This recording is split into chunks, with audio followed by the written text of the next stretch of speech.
तो यहाँ पर आज का पहला क्वेश्चन है, हाल ही में किस देश ने फिर एक नए शक्तिशाली आयुधों से युक्त हथियार का परीक्षण किया? तो इसका राइट आंसर ऑप्शन डी हो जाएगा, उत्तर कोरिया ने, यानी कि नॉर्थ कोरिया ने। आपको याद रखना है। और अगर हम बात करें नॉर्थ कोरिया की राजधानी क्या है, तो प्योंग येंग इसकी राजधानी है। और दक्षिण कोरिया की राजधानी क्या है, सियोल है। तो आपको दोनों देशों की राजधानी याद रखनी है, उत्तर कोरिया की राजधानी प्योंग येंग और दक्षिण कोरिया की राजधानी सियोल है। तो चलिए नेक्स्ट क्वेश्चन देखते हैं। भारतीय पहलवान बजरंग पुनिया ने पुरुषों की कितने किलोग्राम फ्री स्टाइल कुश्ती में फिर से विश्व में पहला स्थान हासिल किया? देखिए वेरी इंपॉर्टेंट क्वेश्चन है ये। तो इसका राइट आंसर ऑप्शन बी हो जाएगा, 65 किलोग्राम फ्री स्टाइल कुश्ती में भारतीय पहलवान बजरंग पुनिया ने पहला स्थान हासिल किया है। तो आप इसे जरूर याद रखिएगा। नेक्स्ट क्वेश्चन देखते हैं। टाइम पत्रिका द्वारा हाल ही में जारी की गई 100 प्रभावशाली लोगों की सूची में किस भारतीय उद्योगपति का नाम शामिल है? तो इसका राइट आंसर ऑप्शन ए हो जाएगा, मुकेश अंबानी का। आपको याद रखना है, अभी टाइम पत्रिका ने हाल ही में एक 100 प्रभावशाली लोगों की सूची जारी की है जिसमें भारतीय उद्योगपति मुकेश अंबानी का नाम शामिल है। और इनके साथ भारत की 2 महिलाएं भी हैं जिनका नाम भी इसमें शामिल किया गया है, अरुंधति कार्जी और मेनका गुरुस्वामी। तो आपको इन तीनों का नाम याद रखना है। और मैं आपको टाइम पत्रिका के बारे में बता देता हूँ। देखिए टाइम पत्रिका ये अमेरिका का एक साप्ताहिक समाचार मैगजीन है जिसका प्रकाशन अमेरिका के न्यूयॉर्क शहर से होता है। तो आपको याद रखना है, ये टाइम पत्रिका कहाँ का साप्ताहिक समाचार मैगजीन है, अमेरिका का।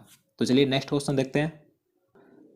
क्वेश्चन नंबर 4 है, भारत और वियतनाम के मध्य संपन्न हुए दूसरे नौसैनिक युद्ध अभ्यास में भारत के किस समुद्री जहाज को शामिल किया गया था?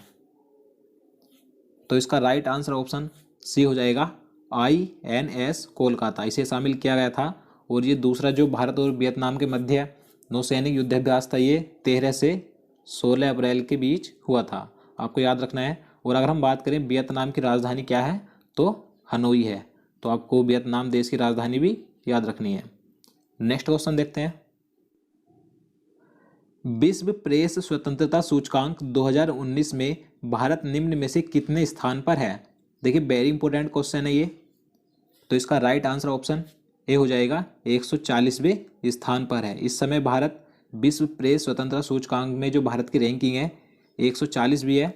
और ये कितने देशों में है? 180 देशों में भारत की रैंकिंग 140वीं है। अगर हम बात करें 2018 में भारत की रैंकिंग क्या थी, यानी कि पिछले वर्ष, तो 138वीं थी। और इस समय पर जो पहले स्थान पर देश है, यानी कि पहले नंबर पर जो रैंकिंग है किस देश की है, तो नॉर्वे देश की है। और दूसरे नंबर पर आता है फिनलैंड देश। तो आपको याद रखना है। नेक्स्ट क्वेश्चन देखते हैं। क्वेश्चन नंबर 6 है, विश्व लीवर यानी कि विश्व यकृत दिवस कब मनाया जाता है? तो इसका सही आंसर ऑप्शन ए हो जाएगा, 19 अप्रैल को। आपको याद रखना है, विश्व लीवर यानी कि यकृत दिवस 19 अप्रैल को मनाया जाता है। अगर हम यहाँ पर बात करें 18 अप्रैल की, तो 18 अप्रैल को विश्व विरासत दिवस मनाया जाता है। और 22 अप्रैल को विश्व पृथ्वी दिवस मनाया जाता है। और 25 अप्रैल को विश्व मलेरिया दिवस मनाया जाता है। तो ये चारों दिवस वेरी इंपॉर्टेंट है, तो आप इन्हें याद रखिएगा। नेक्स्ट क्वेश्चन देखते हैं।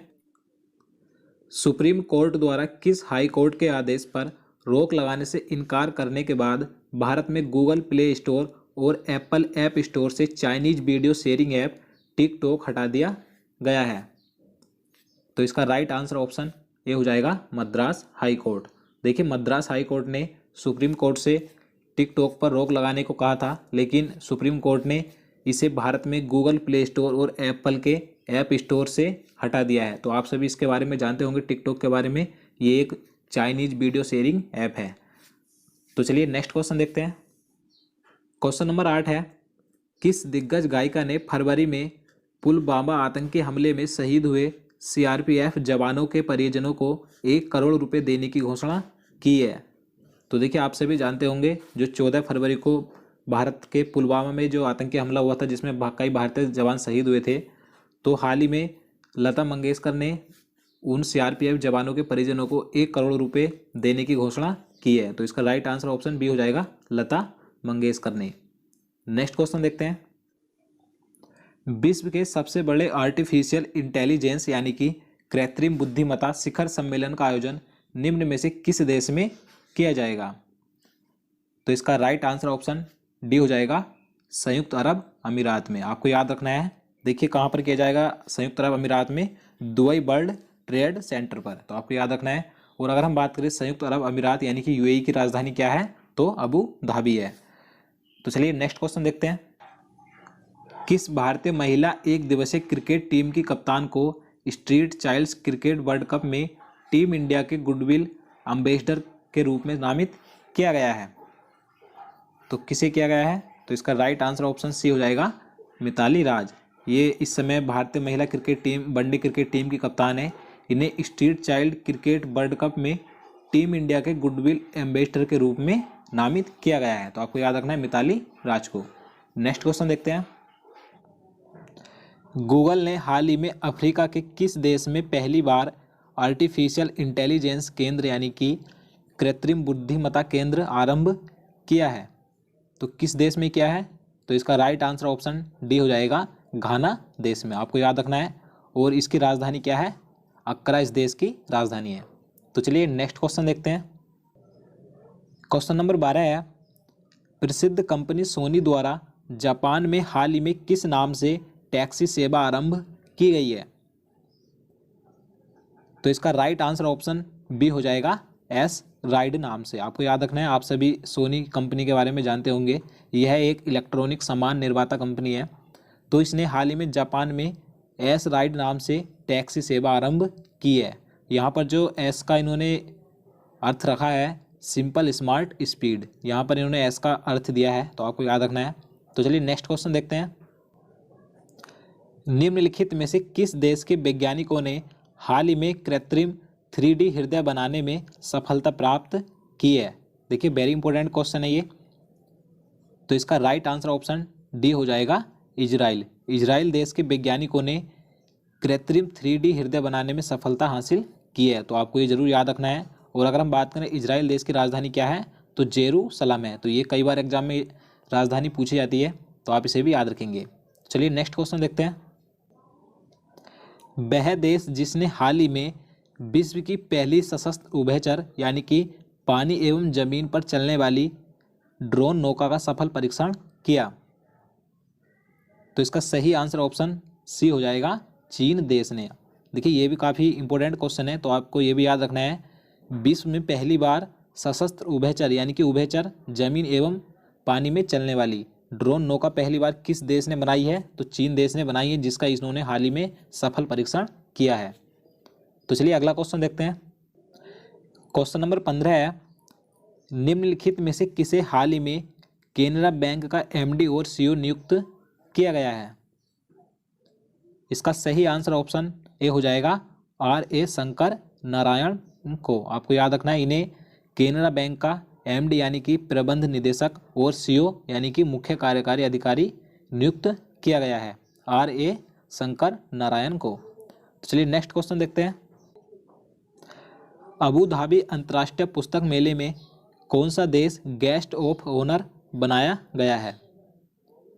तो इसका राइट आंसर ऑप्शन सी हो जाएगा, भारत को। आपको याद रखना है, ये जो अबू धाबी में अंतर्राष्ट्रीय पुस्तक मेला लगेगा, ये 29वां अंतर्राष्ट्रीय पुस्तक मेला है जो 24 अप्रैल से 30 अप्रैल तक लगेगा। इसमें गेस्ट ऑफ ऑनर किस देश को बनाया गया है? भारत को बनाया गया है। तो चलिए नेक्स्ट क्वेश्चन देखते हैं। भारत ने विदेश मंत्रालय में किस नए विभाग की स्थापना की है? देखिए मोस्ट इंपोर्टेंट क्वेश्चन है ये। तो इसका राइट आंसर ऑप्शन ए हो जाएगा, इंडो पैसिफिक की। आपको याद रखना है, भारत के विदेश मंत्रालय में नए विभाग इंडो पैसिफिक की स्थापना की गई है। देखिए यह विभाग हिंद महासागर रिम एसोसिएशन, आसियान क्षेत्र और क्वाड के मध्य संबंधों को बेहतर बनाएगा। तो कौन से नए विभाग की स्थापना की गई विदेश मंत्रालय में? इंडो पैसिफिक की। तो चलिए नेक्स्ट क्वेश्चन देखते हैं। क्वेश्चन नंबर 18 है, निम्नलिखित में से किस महिला बॉक्सर ने 54 किलोग्राम श्रेणी में मुक्केबाजी विश्व कप 2019 में हाल ही में स्वर्ण पदक जीता है? तो देखिए ये भी काफ़ी इंपॉर्टेंट क्वेश्चन है। तो इसका राइट आंसर ऑप्शन सी हो जाएगा, मीना कुमारी ने। इनका पूरा नाम मीना कुमारी मेसराम है। तो इन्होंने हाल ही में मुक्केबाजी विश्व कप 2019 जर्मनी में हाल ही में स्वर्ण पदक जीता है। तो आपको याद रखना है कितने किलोग्राम वर्ग में जीता है? 54 किलोग्राम श्रेणी में जीता है। तो चलिए नेक्स्ट क्वेश्चन देखते हैं। किस भाषा के कवि के शिवा रेड्डी को प्रतिष्ठित सरस्वती सम्मान 2018 के लिए चुना गया है? तो इसका राइट आंसर ऑप्शन सी हो जाएगा, तेलुगु भाषा के कवि। इनका क्या नाम है? के शिवा रेड्डी। तो आपको जरूर याद रखना है, आपको ये क्वेश्चन आने वाले एग्जाम में कभी ना कभी देखने को जरूर मिलेगा। 2018 का सरस्वती सम्मान किसे दिया गया है? के शिवा रेड्डी को दिया गया है। ये किस भाषा के कवि हैं? तेलुगु भाषा के कवि हैं। और ये 28वां सरस्वती सम्मान है। अगर हम बात करें 27वें सरस्वती सम्मान की यानी 2017 के, तो किसे दिया गया था? तो सितांशु यश चंद्र को दिया गया था। तो चलिए नेक्स्ट क्वेश्चन देखते हैं। निम्नलिखित में से किसे हाल ही में विश्व बैंक का अध्यक्ष चुना गया है? देखिए ये क्वेश्चन मैंने इससे पहले के करंट अफेयर्स के वीडियो में बताया था। तो आपको इस क्वेश्चन का राइट आंसर आपको हमें कमेंट बॉक्स में बताना है। तो ये क्वेश्चन मैं आपके लिए छोड़ देता हूँ, इसका आंसर आप हमें कमेंट बॉक्स में ज़रूर बताइएगा। तो दोस्तों आज के लिए इतना ही। उम्मीद करता हूँ आपको वीडियो पसंद आया होगा। अगर आपको वीडियो अच्छा लगा हो तो वीडियो को लाइक करना, और अगर आप किसी भी एग्जाम की तैयारी कर रहे हैं तो हमारे पहले के सभी वीडियो देख सकते हैं। तो चलिए मिलते हैं नेक्स्ट वीडियो में, तब तक के लिए नमस्कार।